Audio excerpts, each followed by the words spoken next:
Hormuz കടലിടുക്കിനെ ചൊല്ലിയുള്ള സംഘർഷഭീതി പുതിയ തലത്തിലേക്ക് കടക്കുകയാണ്. ഹോർമൂസ് തുറന്നില്ലെങ്കിൽ ഇറാന്റെ വൈദ്യുത നിലയങ്ങൾ തകർക്കുമെന്നാണ് അമേരിക്കയുടെ ഭീഷണി.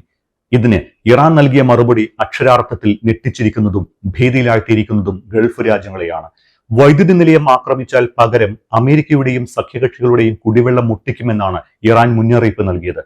ഇസ്രയേലിലും ഗൾഫ് രാജ്യങ്ങളിലുമുള്ള ഡീസാലിനേഷൻ കേന്ദ്രങ്ങളാണ് ഇറാന്റെ ലക്ഷ്യമെന്ന് ഇതിൽ നിന്ന് മനസ്സിലാകുന്നു.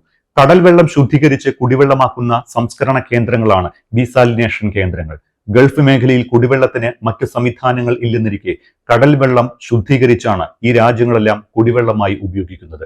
ഈ ഡീസാലിനേഷൻ കേന്ദ്രം ആക്രമിക്കപ്പെട്ടാൽ അത് ഗൾഫ് മേഖലയുടെ ഒന്നാകെ കുടിവെള്ളം മുട്ടിക്കും. ഇത് മുൻകൂട്ടി കണ്ടു തന്നെയാണ് ഇറാൻ ഇത്തരത്തിലൊരു ഭീഷണി മുഴക്കിയത്. ഇതുവഴി ഗൾഫ് രാഷ്ട്രങ്ങളെ കൊണ്ട് അമേരിക്കയ്ക്ക് മേൽ സമ്മർദ്ദം ചെലുത്തിക്കാം എന്ന ലക്ഷ്യം കൂടി ഇറാൻ ഉണ്ട് എന്ന് മനസ്സിലാക്കാം.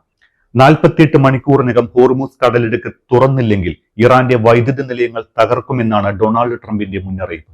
അതിനിടെ ഇക്കഴിഞ്ഞ മാർച്ച് 9 ബഹ്റൈനിൽ വ്യാപക നാശനഷ്ടമുണ്ടാക്കിയ ഒരു സ്ഫോടനം നടന്നിരുന്നു. അത് ഇറാൻ നടത്തിയ ആക്രമണമാണ് എന്നായിരുന്നു ബഹ്റൈൻ ആരോപിച്ചത്. ഇതിന് ശക്തമായി തിരിച്ചടിക്കുമെന്നും ബഹ്റൈൻ പറഞ്ഞിരുന്നു. എന്നാൽ ആക്രമണത്തിന്റെ ഉറവിടം ഇറാനിൽ നിന്നല്ല എന്ന് ഇപ്പോൾ വ്യക്തമായിരിക്കുകയാണ്. ഇറാൻ ഡ്രോണിനെ പ്രതിരോധിക്കുന്നതിനിടെ US അയച്ച പേട്രിയറ്റ് ഇന്റർസെപ്റ്റർ മിസൈലാണ് നാശമുണ്ടാക്കിയത് എന്ന് ഇപ്പോൾ കണ്ടെത്തി. ഡ്രോൺ പ്രതിരോധത്തിനിടെ പേട്രിയറ്റ് മിസൈൽ ലക്ഷ്യം തെറ്റി ബഹ്റൈനിൽ വീഴുകയായിരുന്നു.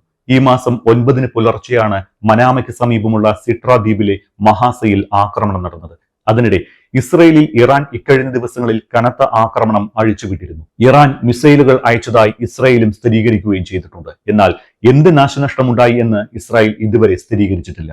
ഇസ്രയേലിലെ നിരവധി പ്രദേശങ്ങൾ ലക്ഷ്യം വെച്ച് ഇറാൻ ക്ലസ്റ്റർ ബോംബുകൾ ഘടിപ്പിച്ച മിസൈൽ ആക്രമണം നടത്തിയതായും ആക്രമണത്തിൽ ടെൽ അവീവിൽ മാത്രം 17 പേർക്ക് പരിക്കേറ്റതുമായാണ് ഇസ്രായേൽ പറയുന്നത്.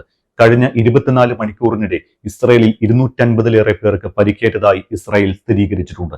ഇസ്രയേലിന്റെ പ്രധാന ആണവ കേന്ദ്രങ്ങളുള്ള ഡിമോണ, അറാദ് എന്നിവിടങ്ങളിലായിരുന്നു പ്രധാന ആക്രമണങ്ങൾ നടന്നത്. അതിനിടെ ഹോർമൂസ് കടലിടുക്കിനെ ചൊല്ലിയുള്ള സംഘർഷം പുതിയ തലത്തിലേക്ക് കടക്കുകയാണ്. ഹോർമൂസ് കടലിടുക്ക് പൂർണ്ണമായും തുറന്നില്ലെങ്കിൽ ഇറാന്റെ വൈദ്യുത നിലയങ്ങൾ പാടെ തകർക്കുമെന്നാണ് ട്രംപ് മുന്നറിയിപ്പ് നൽകിയത്. അങ്ങനെ സംഭവിച്ചാൽ ഹോർമൂസ് കടലിടുക്ക് പൂർണ്ണമായും അടച്ചിടുമെന്ന് IRGCയും മുന്നറിയിപ്പ് നൽകി.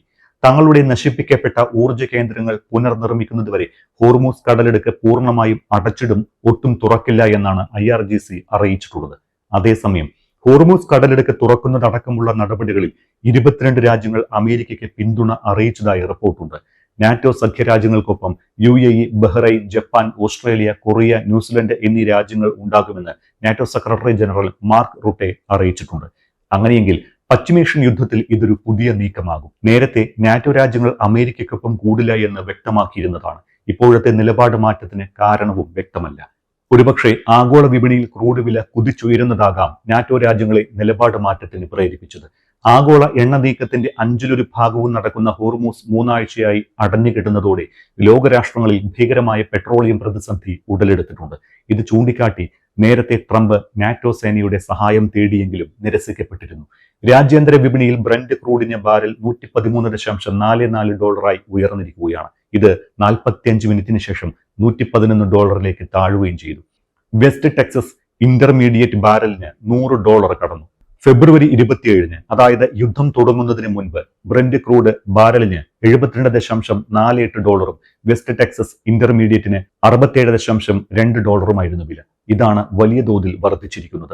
ഹോർമൂസ് കടലിടുക്ക് തങ്ങളുടെ ശത്രുക്കൾക്കും അവരുമായി ബന്ധമുള്ളവർക്കും ഒഴികെ മറ്റെല്ലാവർക്കും വേണ്ടി തുറന്നു കിടക്കുകയാണ് എന്നാണ് ഇറാൻ പറയുന്നത്. പക്ഷേ ഈ നിലപാടിന്റെ പശ്ചാത്തലത്തിൽ പോലും ഇറാന്റെ ആക്രമണ ഭീഷണി മൂലം ഹോർമൂസ് വഴിയുള്ള കപ്പൽ ഗതാഗതം പകുതിയിലധികം കുറഞ്ഞതായാണ് കണക്ക്. ഇതാണ് ക്രൂഡ് വില കുതിച്ചുയരുന്നതിന് കാരണം. 48 മണിക്കൂറിനകം ഹോർമൂസ് പൂർണ്ണമായും തുറക്കണമെന്നും ഇല്ലെങ്കിൽ ഇറാനെ ഭൂമിയിൽ നിന്ന് തുടച്ചു നീക്കും എന്നുമായിരുന്നു ഡൊണാൾഡ് ട്രംപിന്റെ അന്ത്യശാസനം. എന്നാൽ തങ്ങളുടെ ഊർജ്ജ പ്ലാന്റുകൾക്ക് നേരെ ആക്രമണമുണ്ടായാൽ US-ന്റെയും ഇസ്രയേലിന്റെയും പ്രവർത്തിക്ക് ലോകം മുഴുവൻ വില കൊടുക്കേണ്ടി വരുമെന്ന് ഇറാൻ സൈന്യവും മുന്നറിയിപ്പ് നൽകി. യുദ്ധം ഇറാൻ തുടങ്ങിയതല്ല എന്നും അതിജീവനത്തിനായി മാത്രമല്ല ഇറാൻ ഇപ്പോൾ പോരാടുന്നത് എന്നും അതുകൊണ്ട് തന്നെ അമേരിക്കയുടെ ഭീഷണി തങ്ങൾ വകവെക്കില്ല എന്നുമാണ് IRGC നിലപാട് വ്യക്തമാക്കിയിട്ടുള്ളത്.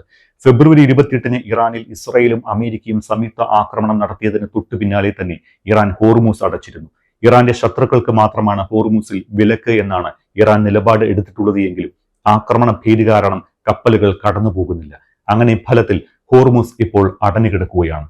അതിനിടെ ഇസ്രയേലിലെ പല സ്ഥലങ്ങളിലും ഇറാനും ഡ്രോൺ ആക്രമണം നടത്തി. 400ഓളം മിസൈലുകൾ ഇറാൻ സൈന്യം തൊടുത്തുവെന്നും ഇതിൽ ഭൂരിഭാഗവും പ്രതിരോധിച്ചുവെന്നും ഇസ്രായേൽ ഡിഫൻസ് ഫോഴ്സ് അവകാശപ്പെടുന്നുണ്ട്. അതോടൊപ്പം ലെബനനിൽ നിന്ന് ഹിസ്ബുള്ളയും ഇസ്രായേൽ ലക്ഷ്യമാക്കി ആക്രമണം നടത്തുകയാണ്. ഇറാന്റെ ഏറ്റവും പുതിയ തിരിച്ചടിയിൽ ഇസ്രായേലിൽ 1000ഓളം വീടുകൾ തകർന്നു വീണതായി റിപ്പോർട്ടുണ്ട്.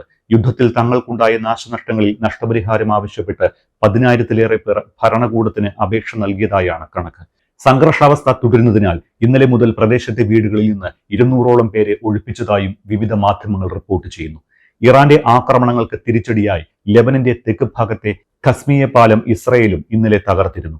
ഇറാനെതിരെയും ഹിസ്ബുള്ളക്കെതിരെയും ആക്രമണം ശക്തമാക്കിയതായി IDF വ്യക്തമാക്കി. ഇറാനിലെ റേഡിയോ സ്റ്റേഷൻ നേരെ ഇസ്രായേൽ നടത്തിയ ആക്രമണത്തിൽ ഒരാൾ കൊല്ലപ്പെട്ടിട്ടുണ്ട്. ടെഹ്റാനിലും സ്ഫോടനങ്ങൾ ഉണ്ടായതായാണ് വിവരം. ഇവയ്ക്ക് മറുപടിയായി ഇറാൻ UAE അടക്കമുള്ള ഗൾഫ് രാജ്യങ്ങളിലേക്ക് ഡ്രോൺ ആക്രമണം ഇപ്പോഴും നടത്തുന്നുണ്ട്.